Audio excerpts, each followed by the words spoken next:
Hi guys, it's Chris at Cork and Crown back with another cider to try, and it's a new one. It's a sample. Don't sell this. A lot of the ones I'm trying at the moment I don't sell, but I like to get samples in and try them because that's how I find out what I want to sell.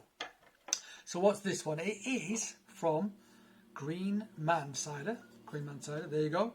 In North Devon. Now I saw this and I remembered that I was at a cider maker, a guy called Kevin Garrod, in South Wales, who is Mono Valley Cider. That's Kevin. And I was there for ages. We were talking about all sorts of things. And he had a bottle of this, and he said to me, "Have you tried this?" I said, "No, I haven't." And I thought he was going to give it to me. Then he remembered it was the only bottle he had, so he wouldn't give it to me. Anyway, I forgot about that. Then saw this, and then I thought, that's the cider that the producer released that Kevin recommended. And Kevin knows a lot about cider and a lot about apples, and he really cares about it. So I thought, if he recommended it, it's got to be worth me trying it. So I managed to get hold of a bottle. I'm going to try it now, and let's see what happens. So I looked some stuff up online about these guys. Found a website, some bits and bobs. Not going to read loads of stuff on there. I'm not going to read everything. I'll give you a quick idea though. It says, if you're looking for oversweetened factory cider made with glucose syrup and apple concentrate that always tastes the same, then move along. There is nothing for you here. Most of our apples are collected by hand from a handful of orchards, and only when they're at their best. This means that only good, undamaged fruit get collected. Most are then stored for several weeks to allow further ripening and softening before being washed, milled and pressed in small batches that allow us to select the right blend of bittersweet, sweet, bitter, sharp and sharp apples to produce well-balanced and interesting ciders. So that's a little bit of the stuff that's on the website, but it's enough to make me go, okay, these guys are serious. They're trying to make something which is great. Let's try it and find out how they're getting on. Kevin likes it. I'm sure lots of other people like it as well. I'm hoping I'm going to really like it. I like trying new things. All right, so let's open it up. Doesn't say if it is sparkling or still. I'm going to guess. They're all aged in oak barrels, 200 litre oak barrels. Doesn't say if it's still or sparkling. I'm going to guess it's still. I'm going to guess they're just going to be non-interventionist. Comes out the barrel still, the bottle it's still. I may well be wrong. We're about to find out, aren't we? I think I'm wrong. So, but if they do, maybe they're racking, maybe it's pet nat, or maybe they're dosing. I don't know, with a little bit of. So what some people do is you can dose with sugar and stuff, but I think what certain cider makers can also do is what you do is you bottle just after you've pressed. So you keep your cider, for a year before you bottle it, and you're bottling it as you're pressing your new fresh juice. You put the fresh juice into the stuff you're bottling. And because that's got lots of sugar in, because it's still juice, it's not cider yet. It's got sugar in and probably yeast as well. You put that in, and that's what does the bottle conditioning for you. That's what they do at Ross on Wye, for example. So it's possible that's what they do here. I don't know, but hopefully they'll let me know. Maybe they'll watch this and get in touch and say, "Hey, this is how we do it." So let's pour it out. There we go. That's super pale. It's quite gold actually. That. Quite gold. Looks more amber to you than it does to me. It's quite bright. It's quite gold. They don't filter. I know that for a fact. I think these things just drop bright based on what they've said on their website, and I believe what they've written. So there you go. Now, some of you might have noticed that when I'm drinking, rather than just do that, I've been doing this. There's a reason for that. I had a major-ish shoulder surgery on this shoulder a few weeks ago, and I when I'm not doing this, I've usually got my arm in a sling. So 5 weeks I've had it in this sling. I've got to keep it in for at least another week. So this is pretty much the time to take it off. But I can't yet tip the glass up properly. So that's why I do this weird leaning back thing. I don't always drink like that, just at the moment. So so it's got some sparkles, delicate bubbles. It's not super fizzy. It's bright. It's quite, I'd say it's gold, pale gold. Which surprised me. I thought it'd be darker than that with tannic cider apples. But let's see what it tastes like. Well, let's see what it smells like first. This is a medium. It'll be interesting to see how their medium, what their taste is for medium, what they think medium, what qualifies as medium, because it varies from person to person, cider maker to cider maker.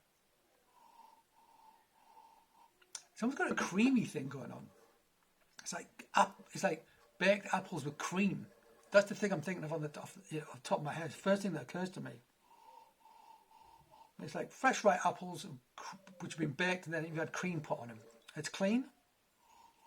They're nowhere funky that I can detect. Let's give it a go.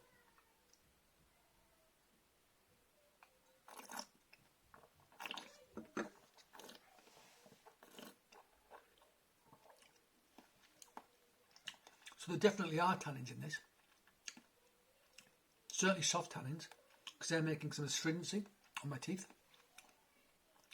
Maybe a subtle hint, a slight hint of hard tannins as well on the back, which is what gives a bit of leatheriness, bitterness. I always think of it as leathery, which is like almost like a bitterness.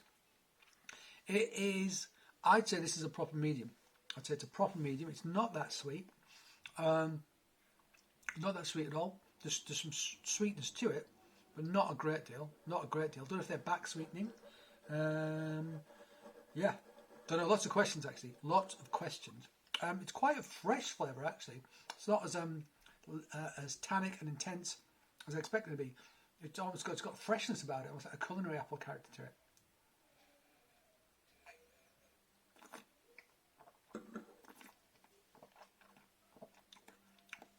I just detected a little hint of farminess there on the nose. Just a hint, which I like. I really like that sort of thing.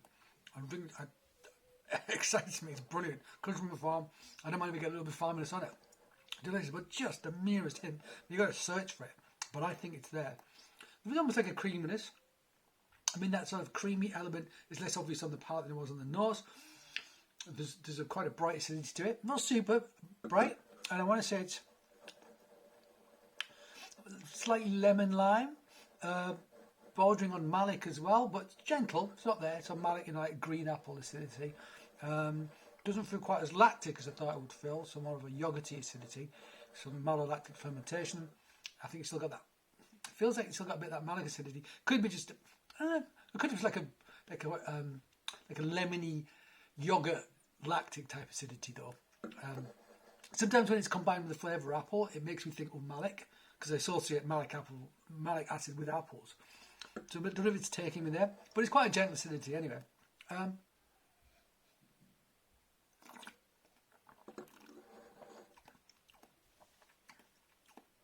It's nice. I wish it had more of that leathery character. I wish it had a bit more astringency as well, actually.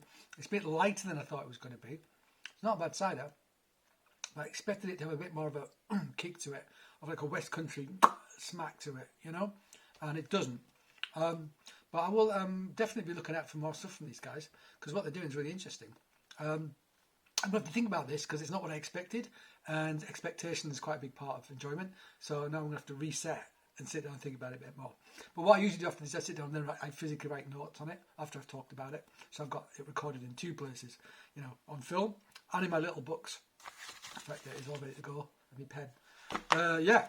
So there you go, Green Man Cider from North Devon. I think these guys have been making professionally for about six years. It's not that long. But they're getting great apples. They're doing the right things with them. So I think it's going to be worth my while pursuing and finding some more stuff from them. I'd like to try their dry after this, actually. I would like to try their dry now. Okay, guys. That was a sample. Something we don't sell. What we got up next, can't remember. Oh, I think we're going to do another Perry. A new Perry from the pallet that we got delivered. It's another from Chromatic, and it's the single varietal Oldfield. So, old school, pear varietal, which I've had in various formats, but I can't remember having it as a single varietal before. So I look forward to that. All right, I hope you join me for that. But until then, cheers.